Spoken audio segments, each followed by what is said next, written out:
Hello guys, welcome back to this channel. In today's video, I'm going to show you how you can see how many people viewed your profile on Instagram. Okay, let's get into it. Here I have opened my Instagram account, and if you want to see your profile visit or how many people viewed your profile, you have to switch from a personal account to professional account.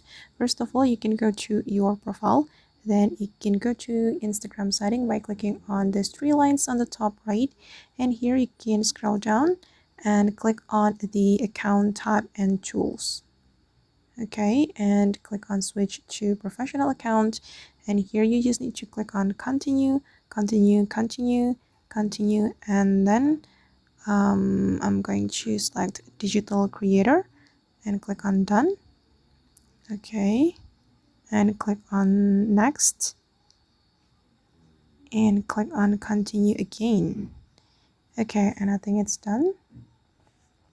And now my account has become a professional account, and if we want to see how many people viewed our profile, we can click on professional dashboard right here, and we can click on the account reached.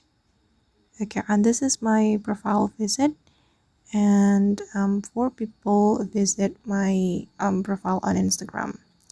Alright guys, and that's how we can see how many people viewed our profile on Instagram. I hope this tutorial will be useful for you. Thank you so much for watching, and see you in the next video.